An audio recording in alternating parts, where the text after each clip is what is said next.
The opinion polls show that more than half of Scotland now supports independence. But we've still only got one newspaper that supports independence. How out of touch is the media? I want to put a wee sound out for iScot magazine, for Independence Live, for Ian Russell Live, for all of the indies supporting social media, because without them we wouldn't have a voice. They give us a voice. Our next speaker is also a voice through his regular columns that uplift the spirit of the indie movement and give us all the wee nuggets of information, the wee friendly bullets to fire in favour of independence. Please put your hands together for Paul Kavanagh, otherwise known as the wee ginger dog.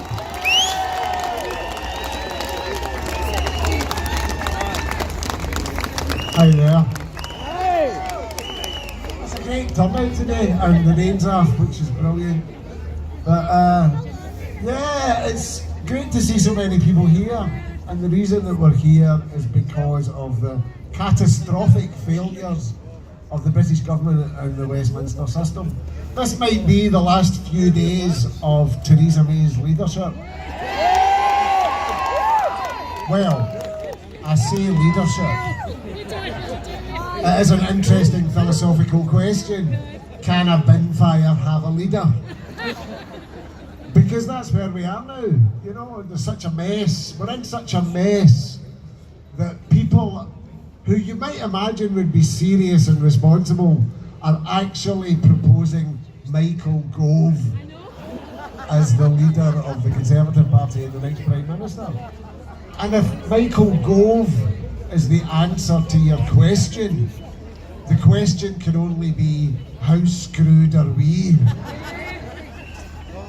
But there's been a build-up of, you know, we're now on, was it Meaningful Vote 3, because Meaningful Votes 1 and 2 turned out not to be very meaningful at all.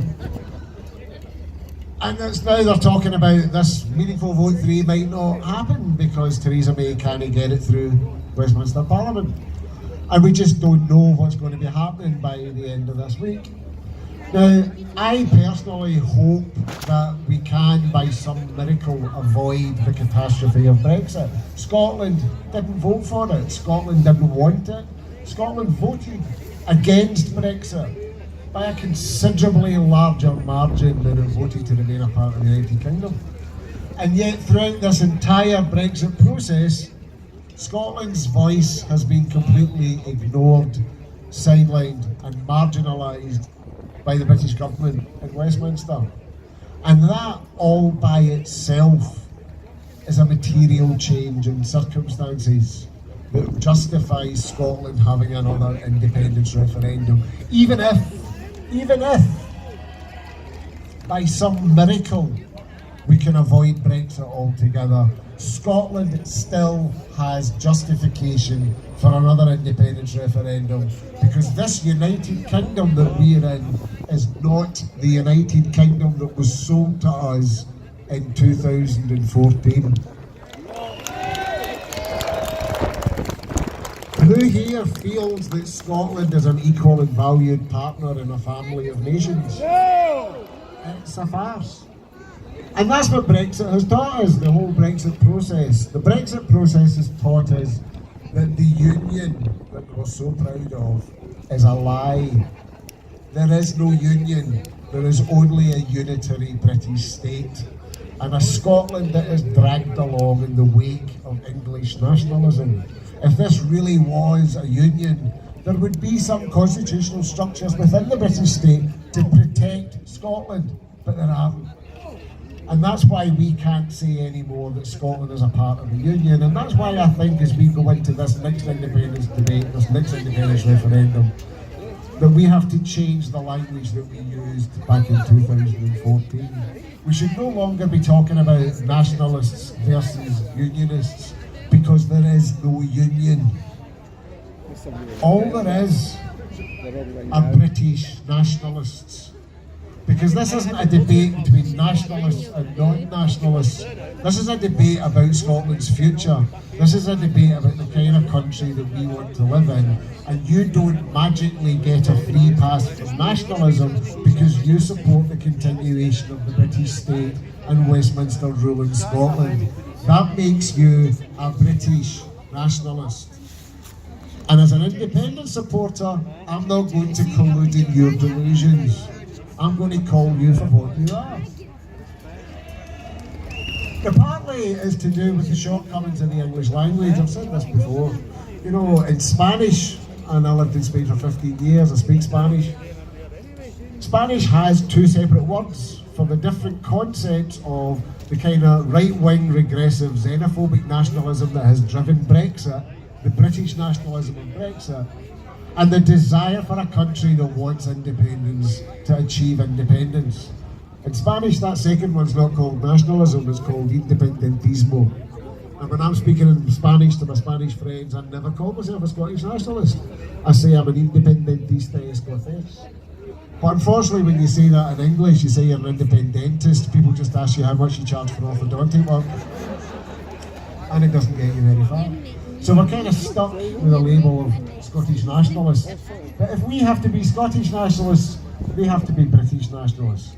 And we shouldn't let them get away with pretending that somehow, by supporting the continuation of the British state, by supporting a Scotland that doesn't have a say and has been dragged out of the European Union against their will, that they somehow are magically not nationalists.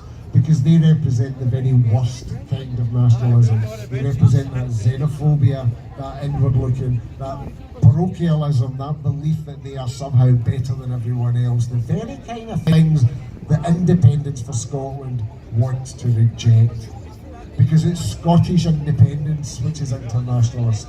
It's Scottish independence which is outward looking. It's Scottish independence which says that everybody's equal, everybody has the same chance. And we welcome and are honoured when people choose to throw the lot in with Scotland and come to live here. And that's the big difference. That's the big difference between the Scottish independence campaign and the British nationalism that has driven Brexit. We welcome the rest of the world. We look forward to it. We want it to come here. We are honoured and proud that they want to become a part of our story. British nationalism is inward looking, it's regressive, it's xenophobic, and those are all the kind of things that Scotland rejects. Now, back in 2014, I never quite believed that we would do it, because I'm a Glaswegian.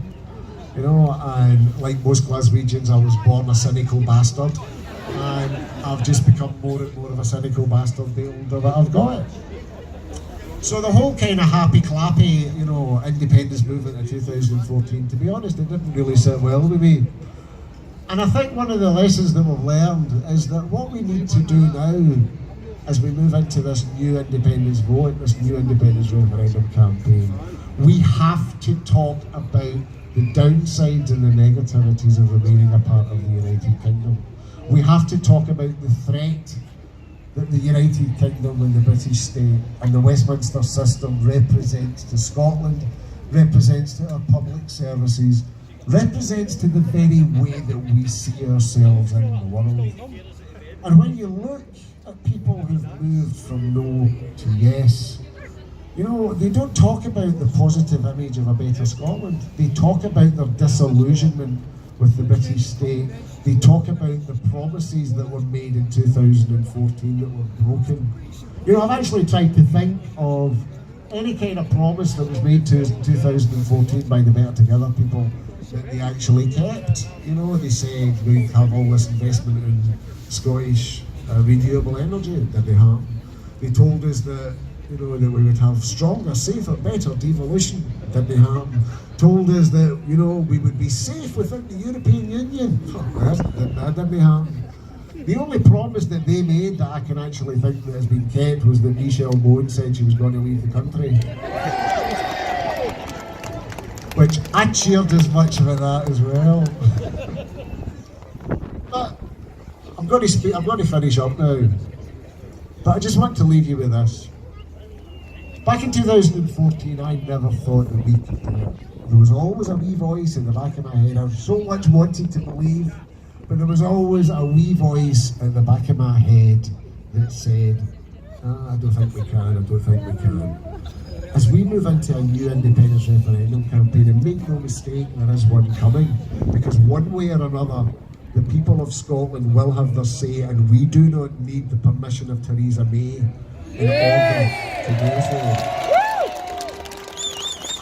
Don't listen to anybody who says that an independence referendum without a Section 30 order would be illegal, because it's never been tested in the courts.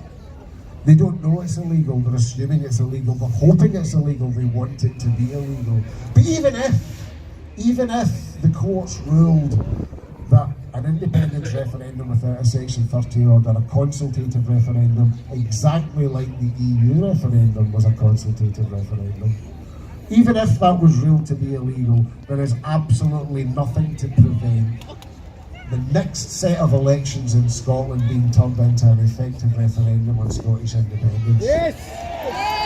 So one way or another, the people of Scotland will have their say, and we do not need the permission of Theresa May or anyone else in order to do so. Yes!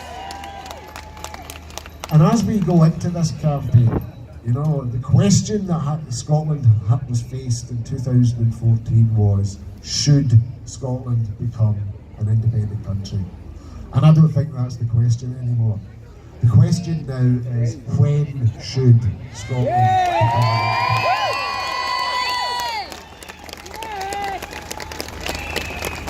And the answer to that question is, as soon as bloody possible. Thank you all for listening.